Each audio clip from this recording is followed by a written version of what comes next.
Assalamualaikum warahmatullahi wabarakatuh. Perkenalkan, nama saya Rizal Muhaimin, NRP 31205111302.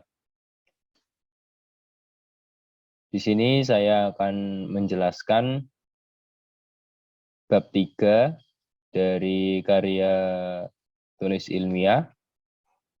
Video ini dibuat untuk memenuhi tugas dari mata kuliah Bahasa Indonesia. Oke, di sini tiga ini terdiri dari deskripsi sistem, deskripsi solusi, dan desain sistem.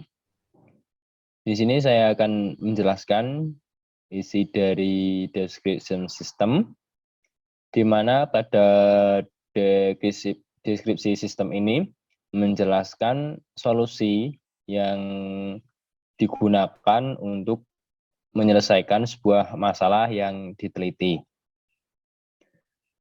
Oke, di sini jenis penelitiannya saya meneliti untuk sistem informasi bursa kerja khusus atau BKK dari SMK Negeri 1 Manado yang berbasis web.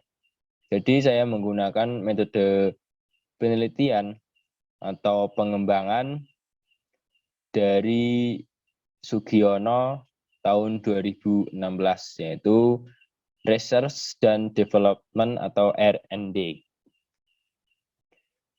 Di sini juga saya sertakan alur dari metode yang saya ambil referensi dari Sugiono 2016. Di mana yang pertama ada potensi dan masalah. Setelah kita mengerti adanya masalah, lalu kita mengumpulkan data. Selanjutnya di sini ada desain produk, kita membuat desainnya setelah ada data. Lalu kita validasi desain. Lalu selanjutnya kita ada referensi desain, lalu uji coba, referensi produk, dan uji coba pemakaian, referensi produk final, dan produksi massal. Dari tahap akhirnya, setelah melalui tahap panjang ini, kita akan membuat produksi atau membuat dari aplikasi sistem informasi bursa kerja khusus SMK Negeri 1 Manado yang berbasis web itu secara massal.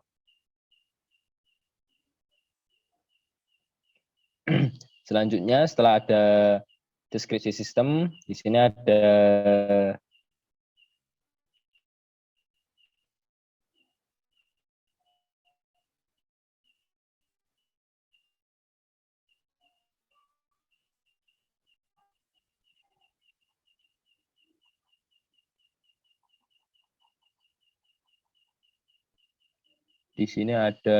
deskripsi solusi.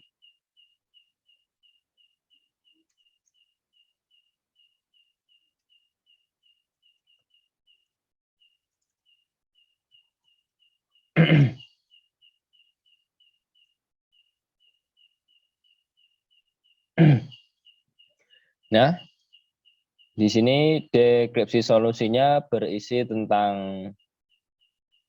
mendeskripsikan solusi bagaimana cara memecahkan masalah yang kita teliti. Yang pertama, untuk melakukan metode pengumpulan data, yang dilakukan yang pertama bisa wawancara, di mana ini wawancara ini digunakan untuk mengumpulkan data sebagai analisis kebutuhan, di mana narasumbernya kita bisa ambil dari staf PKK yang ada di SMK Manado, terus guru-guru mungkin atau toolman yang ada di SMK Negeri Manado, bahkan alumni maupun siswa dari SMK Negeri Manado. Selanjutnya, langkah selanjutnya untuk metode pengambilan data ada cara observasi, di mana observasi ini digunakan dalam penelitian. Observasi non-partisipan yang berarti peneliti tidak terlibat secara langsung dan hanya menjadi pengamat independen menurut Sugiono 2016. di mana kita langsung terjun langsung ke tempat untuk ke tempat atau ke SMK Negeri Manado untuk melakukan observasi atau pengamatan untuk mengetahui hasil pengujian itu dari aspek performance and efficiency, reliability, security, maintainability, and portability. Selanjutnya di sini ada cara angket. Penelitian ini menggunakan metode angket untuk mengumpulkan data pada aspek pengujian fungsional, suitability, dan usability.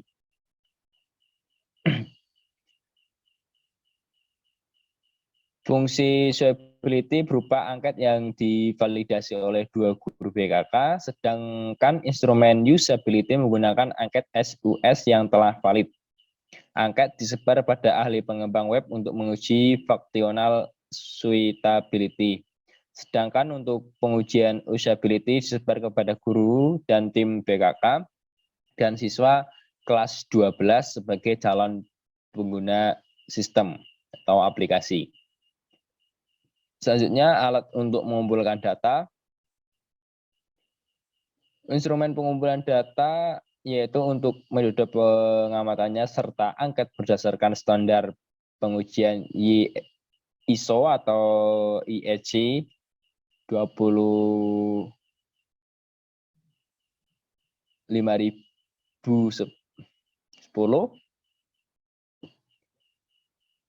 Berikut ini penjabaran yang dipakai penelitian berdasarkan ISO dan IEC, di mana ada cara instrumen fungsional suitability.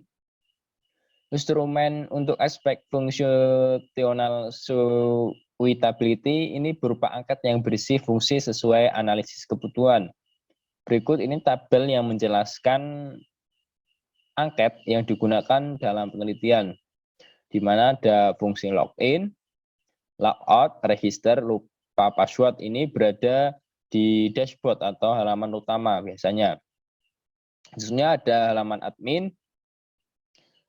Ada halaman admin itu ada dashboard, manajemen alumni, manajemen informasi, keterserapan tenaga kerja, manajemen program studi, manajemen industri, pengaturan profil, dan ubah password. Ini bagian-bagian dari halaman admin. Lalu di halaman siswa atau alumni berisikan dashboard, rekomendasi, lamar pekerjaan, download lowongan kerja, lamaran saya, profil, dan rekam. Selanjutnya, alat yang digunakan untuk pengumpulan data ada instrumen performance efficiency. Instrumen ini menggunakan aplikasi GTmetrix.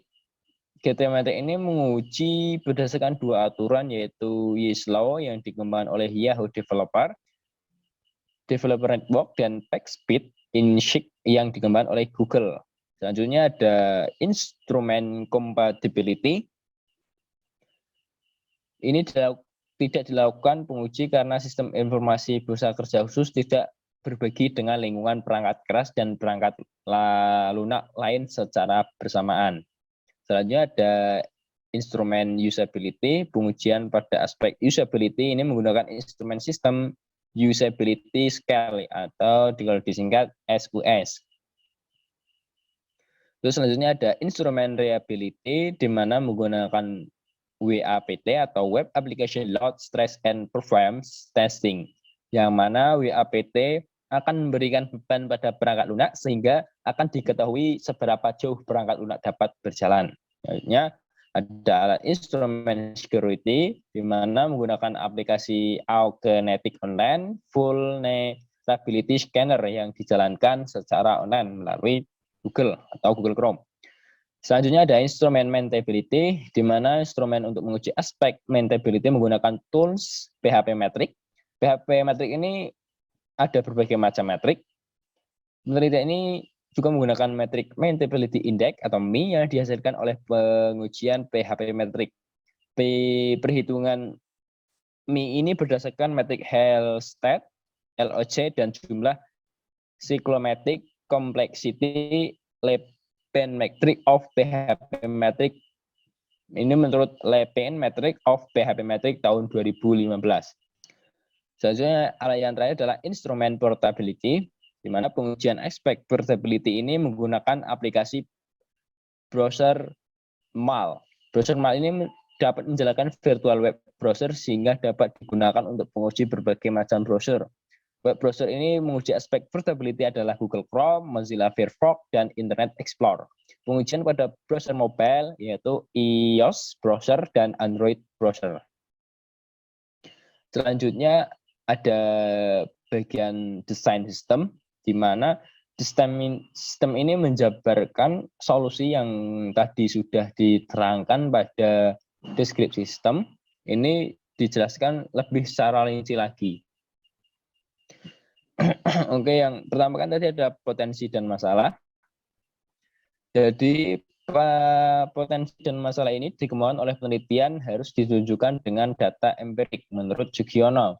Pada tahap wawancara ini dilakukan untuk menganalisis masalah serta mencari masalah atas masalah itu. Peneliti ini melakukan wawancara dengan guru atau staf PKK maupun dari siswa atau alumni dari SMK Negeri 1 Manado. Selanjutnya ada pengumpulan data. Setelah solusi kita simpulkan atau kita kerucutkan, solusi dapat ditentukan dengan jelas. Peneliti dan guru melakukan kolaborasi untuk merealisasikan solusi tersebut. Pengembangan perangkat lunak BK dapat menjadi media informasi lawan kerja terpusat, merupakan solusi atas permasalahan yang ada. Jadi dari solusi tersebut dapat dilakukan pengumpulan data yang meliputi analisis kebutuhan fungsi, analisis kebutuhan perangkat lunak, dan analisis kebutuhan perangkat keras. Selanjutnya, pada selanjutnya ada desain produk, di mana untuk membuat produk teknis, desain harus dibuat agar kita lebih mudah kalau ada desainnya untuk melakukan tahap codingan. Jadi sudah ada gambarannya. Jadi nanti tidak meminimalisir terjadinya kesalahan dalam pengodingan. Di sini bisa menggunakan UML atau Unifying Modeling Language. Terus di sini ada desain database. Terus di sini ada desain antarmuka atau interface. Jadi kalau desain interface ini bisa menggunakan Figma. Terus setelah desain dibuat, kita melakukan validasi desain. Kita melakukan validasi dengan guru atau dari staf PKK di SMK Negeri 1 Manado. Setelah kita validasi desain, selanjutnya kita direvisi desain. Kita temukan kelemahan pada desain tersebut. Untuk mengurangi kelemahan tersebut, kita melakukan revisi desain. Jadi kita cari kelemahan apa saja dari desain tersebut sebelum kita melakukan uji coba produk. Selanjutnya setelah revisi desain, kita melakukan uji coba produk, di mana uji coba produk ini tidak bisa langsung diuji coba, namun harus dibuat terlebih dahulu sehingga dapat diuji coba menurut Sugiono.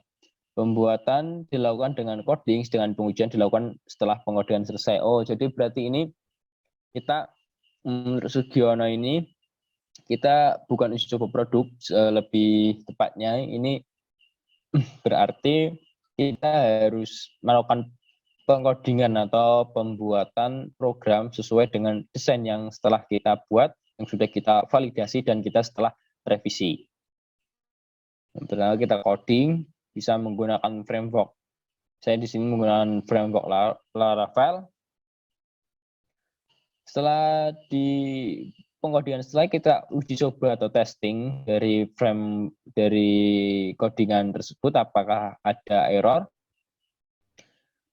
Pengujian perangkat lunak ini dilakukan dengan menggunakan standar kualitas perangkat lunak ISO atau IEC.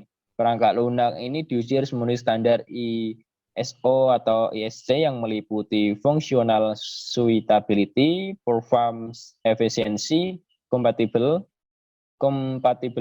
reliability, security, maintainability, and portability.